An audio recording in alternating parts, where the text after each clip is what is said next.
Hello and welcome to another video from the only source of information that you need to not only survive the current apocalypse, but actually enjoy it. And today's video is going to be about something called white privilege. It's a little bit uncomfortable for me to talk about this because most of what I learn about this concept comes from my subscribers who should not even be concerned about this. You know, it's the only reason that white privilege exists is because some people think they're white, some people think they're black, and that's based on the color of their skin.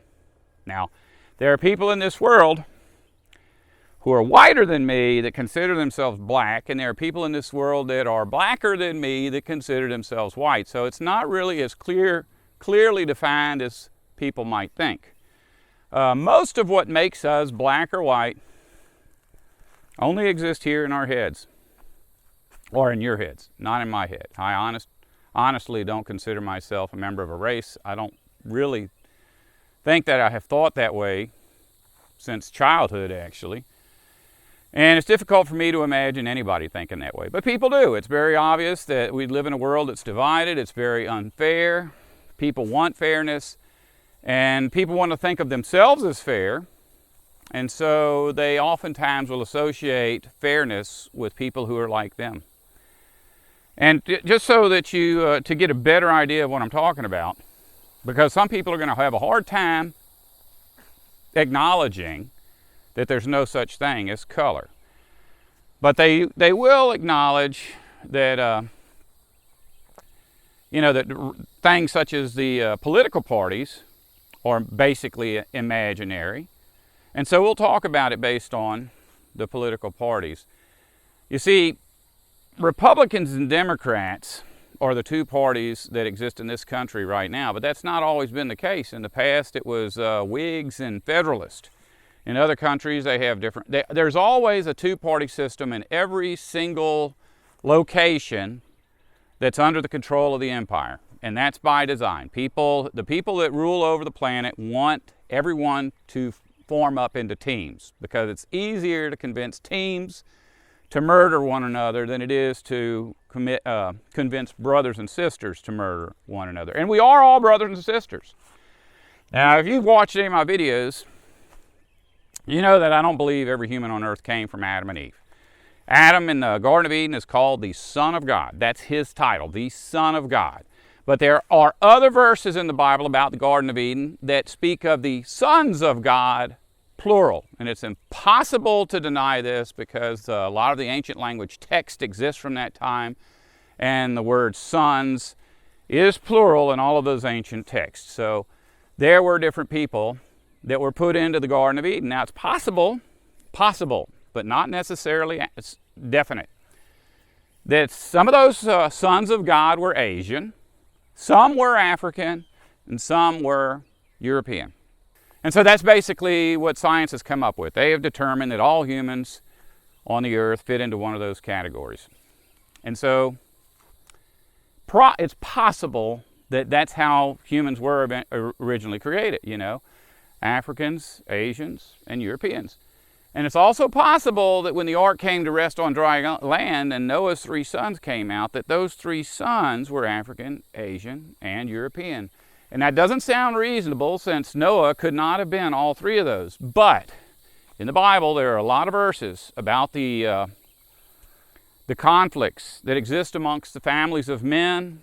And one of the concepts that is repeatedly brought up is the concept of sons by birth, sons by tradition, and sons by adoption. This is carried on throughout the entire Bible. So those sons of Noah were not necessarily Noah's biological children, although it seems as if Shem was. Shem and his wife were probably brother and sister. They were probably, or at least from the same tribe, same family, same race. But it seems to me also, if you look at how all of those original sons of Noah split up, that the different races of man ended up being in the areas that they inhabited. However, we know for a fact that that did not last for long, because by Abraham's day, the purebloods had started to die off and lost the ability to reproduce. It's like when Adam and Eve had children, they were biologically brother and sister. They had Seth. Seth very likely married his sister or had children by his sister, and that seems to be the pattern of all of the original patriarchs leading up to Abraham. Abraham was the first man unable to reproduce offspring with his sister. So he went out and produced offspring with someone from another race. When the angels told Abraham that he would rule the earth, or his children would rule the earth one day, he said, "That's impossible. My child is not a pureblood." And so the angels said, "We'll be back in a year and Sarah will have a baby." And sure enough, that's what happened. And in fact, Isaac, when he had his child, Isaac was Abraham's son, Isaac was given a woman to reproduce with from his own tribe. And once again, it was the same exact tribe that Abraham and Isaac were from, the same exact family, and in fact, it's the same individuals. The father and mothers of Abraham and his wife Sarah ended up being the father and mother of Isaac and his wife. So they were purebloods too. Jacob was the end of the line. From what I can tell, he did not reproduce with any of his family. So that was the end of racial purity. So that means that each and every one of us, no matter who is one of our ancestors, the reality is they're not going to be purebloods. So this is fake. This skin color thing is fake. People have, and it is every bit as fake as the difference between Republicans and Democrats. But people form opinions about Republicans and Democrats that are completely fictional. We'll discuss that right now and why that is the case. There have been times in the past when the United States government was completely ruled by the Republicans. And there are times in the past when the United States was completely ruled by Democrats. That means that the Senate and the Congress and the President and the Supreme Court were pretty much ruled by one party. And yet, if you compare the numbers to what those people did when every single member was a member of the Democrat Party and what was done but when every member was from the Republican Party, or the majority was from the Republican Party, what you end up with is similar numbers. The same amount of people are murdered every year by the government, irregardless of what their political party is. Right now, here is the belief that's going around, I hear it quite a bit, that the Republicans are warlike. And so if we have all Republicans in the government, we're going to be in all kinds of wars, unjust wars. When the Democrats are in power, we're told that the Democrats kill unborn babies. They're the ones that brought about the law saying it was okay to have abortions. But you can look at the history of the United States government since that law went into effect. And when the Democrats are in power, it's the same numbers. The same amount of people are killed in warfare when the Republicans rule as are killed in warfare when the Democrats rule. The same number of abortions are performed under the Democrats as are performed under the Republicans. And there's a whole bunch of people that will spout off nonsense about political science as to why that's the case. And they'll defend the fact that Democrats don't kill people in war and Republicans don't kill unborn babies. Whether you believe that it's wrong to kill in warfare or right to kill in warfare, whether you believe it's wrong to kill unborn babies or right to kill unborn babies is not important. The fact is, if you believe that one party does one and the other party does the other, you're wrong. There is no difference whatsoever between Republicans and Democrats. The difference between skin color is just as fictional as the difference between the two political parties. Now that's not the only thing that makes us different. I can tell you from experience that I am tall, 6'4", and some people are not tall.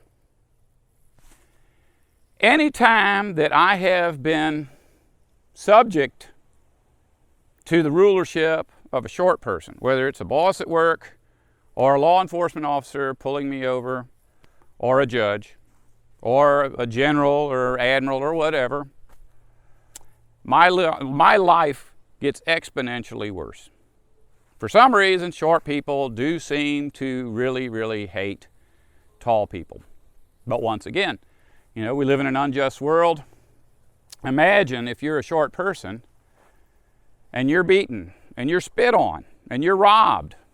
I mean, if you're shorter than just about everybody, chances are every time you've been beaten, spit on, or robbed, you were looking up at that person. And so your mind, if you're a simple-minded person, which most humans are pretty simple-minded, you're just going to come to the conclusion that all tall people are evil and deserve to be punished.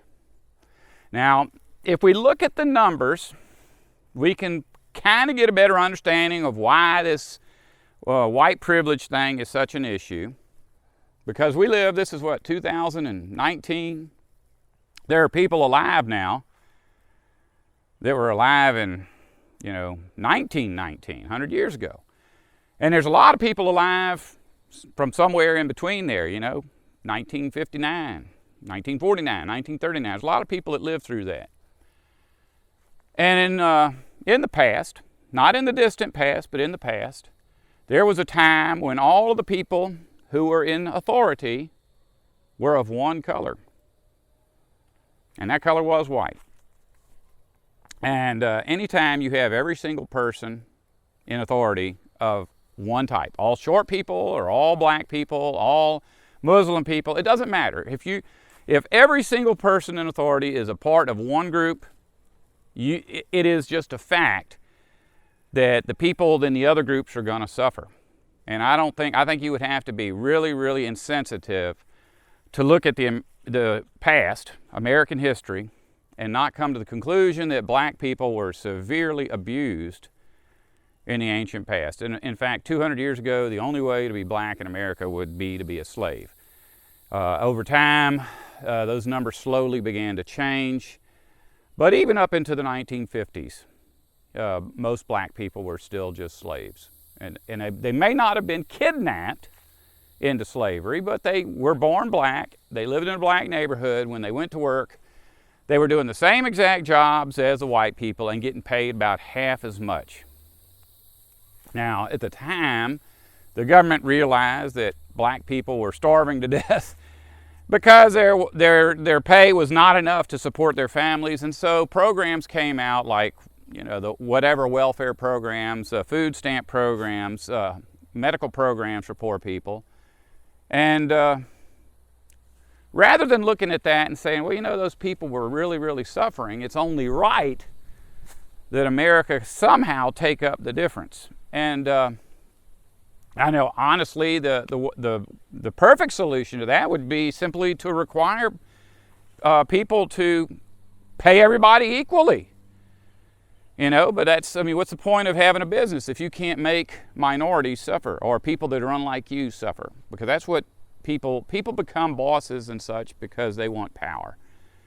And so rather than institute programs where everybody had to be paid the same, they came out with these other programs, government programs. And so the white people started to complain that the black people were privileged because they got welfare when the white people couldn't get welfare. Well, it was by design. White people made, if a white person made $5 an hour and a black person made $4 an hour, the government would make up about $1 worth of that sometime. But that was the break point. So the white person making $5 an hour didn't qualify for anything. And it's an unfair system. It's insanely evil, but at the same time, if you're making $5 from your boss and somebody of a different color is making $4 from their boss and $1 from the government doing the same job as you, what do you have to complain about?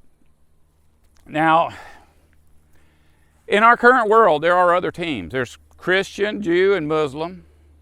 We already talked about tall and short, white and black, Republican and Democrat. But let's look at the numbers as they exist today. First off, a lot of people alive today may not be experiencing white privilege. But they've lived long enough on this earth that they remember a time when they did experience white privilege. Remember, if you have a police force that's made up of all white guys in a black neighborhood, and they pull over a white guy, chances are they were going to let him go. But if they pulled over a black guy and they've been out there, you know, being abused by the citizenry for their entire career, they're going to take advantage of that power they got and do some kind of harm to those people, whether giving them a ticket, putting them in jail, beating them up. It doesn't matter. But the numbers are changing. I think most communities now try to hire a police force that, you know, kind of represents the community. So if you've got a community that's 50% black, 50% white, they try to hire cops that are 50% black and 50% white. So what happens is if you're white and you're pulled over by a black guy, there's a good possibility that you're going to be punished a little bit unfairly. And the same would be true if it was the other way around. But where there is real privilege, believe it or not, isn't so much if a white police officer pulls you over and you're white. The real privilege is if a white police officer pulls you over and you're a white police officer. Because I've spoken to police officers who have told me if they pull over a police officer, they do not issue citations. In fact, I've been told by a fireman that's a relative of mine that even if you're a fireman and you're pulled over by a policeman, all you have to do is show them your card saying that you're a fireman and they will not give you a ticket. And I fully trust the person that told me this. He said in years, every time he's ever pulled over, he just shows them that he's a fireman, and they say, okay, thanks, man, we'll see you. Another thing is in court. Like I said, if you're a white guy and you go before a white judge, that don't mean you're going to get off. But if you're a fat, middle-aged white guy and you go before a fat, middle-aged white judge, there is a good chance you're going to get let off. That's not white privilege. That's middle-aged, fat, white guy privilege. That's not the same. But it still works out the same over large numbers. If you took every single human in the United States and were somehow able to figure out who was abused and who was not, you would see some kind of correlation between who was pulled over by someone similar to themselves and who was pulled over by someone different than themselves. You know, right now, it's like a big issue is Mexicans coming into our country. I think pretty much every racist on earth can prove with numbers that all Mexicans coming into our country steal jobs from white people. They rape more women than white people. They break into houses more often than white people. And if you live in a community where you've got a percentage of Mexicans and a percentage of black people, a percentage of white people, and you take every crime committed, you'll find probably that the percentage of crimes committed by each race is identical to the percentage of that race. People sneaking into our nation illegally do not commit more crimes than people who come into our country any other way. You know, it's not because they're Mexicans. It's not because they're illegal entry or legal entry. Now, where the numbers could support legal entry is the fact that people who come into this country legally can only do so if they're insanely wealthy. So you've got to be a doctor or a lawyer or a business owner. So you have to be somebody who's coming to America to move into a privileged position. Those guys may not break into your house. They don't have to. There's too much of a risk. If they break into your house to steal your $100 TV set, there's likely that they'll lose their $100,000 a year job. So, you know, the numbers can be manipulated to mean anything. For those of us who have to live in this system, especially if you're watching my videos, you're probably a poor person, you're probably a worker, you know, you're probably experiencing an unusually high rate of injustice. Don't think that the injustice being done against you is coming from Mexicans or black people or white people. Look at the numbers overall of what's going on in this country. All injustice is being brought about by the empire. The people who tell us that we're black and white, the people who tell us that we're Muslim and Christian, the people that are telling us that we're short and tall. While I'm here talking about teams and how teams perpetuate injustice, I think it's important to talk about another issue that's going on in this country right now, in particular in the southern half of this country, and that is the displaying of the images, statues of politicians and generals associated with the American Civil War, in particular the politicians and generals associated with the Confederacy. For people that don't live in America, I probably need to explain what that's about. The United States back in the 1860s was at war with itself. Now, this war was no different than any other war. It was based solely on the lust for power and greed. There were really no other issues involved in the American Civil War, but we're supposed to believe it was a war for freedom. Every war ever fought has always been about freedom, and that's always been fake. It just seems that Americans need, or people in general, earthwide, need to believe that they're fighting for freedom before they'll just engage in mass slaughter. In the United States at that time, it was illegal to kidnap and force black people to work in the northern half of the country. In the southern half of the country, it was common practice to kidnap people and force them to work. The reality is, everybody in the North understood how the law worked, so people who hired black people enslaved them the same way as they had been enslaved in the South. You know, people in the South couldn't just quit their job if they got upset and moved to somebody else. They belonged to that person. In the North, you could quit your job and move on to another job if you wanted to, but if you did that, you risked your boss contacting the authorities and turning you in as an escaped slave. This happened all the time. There's no reason to send me any kind of hate telling me that didn't happen. That's the way it worked. In the North, bosses would routinely turn their employees over to the authorities, have them shipped off as escaped slaves, and then by doing so, oftentimes they would keep from having to pay them because they could get months behind on paying their employees and then have them arrested and problem solved. But anyway, if you think about it, the Confederate flag, or what we consider the Confederate flag, which was, who knows, it was some kind of a battle flag for some particular group, and that's part of the argument why it's not a Confederate flag. But I'm not here to talk about that nonsense. The people who were enslaved, the black people who were enslaved in the United States, were not enslaved under a Confederate flag. They were enslaved under the American flag. So to me, it's just utter nonsense that people would care about, not displaying a Confederate flag, but then proudly display an American flag in front of their house. I just can't even process the stupidity of that in my head. Now, I personally am not at all interested in offending anybody. You won't find any kind of flags anywhere on my property, no statues, simply because I don't worship statues and I don't worship pieces of cloth. Doesn't matter what kind of a piece of cloth, I'm just not interested. Now, a lot of people think that the Confederacy represented evil, and so imagery from the Confederacy shouldn't be displayed because it's evil. And they say that based on the fact that every time the United States conquers a nation, they take and destroy all of the imagery of the previous administration. So all the statues are destroyed, all the flags are destroyed.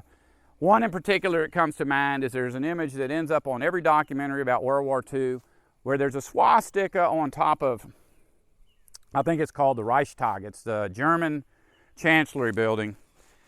And when the Americans got in there, or the Russians, whoever did it, they put explosives on there and they took videos of them blowing that up. And another one, I guess, is in Iraq. They had a lot of imagery of Saddam Hussein statues being blown up or pulled down. And because that's what you do. When you conquer a nation, you destroy all of their symbols as a means of showing the people that you won.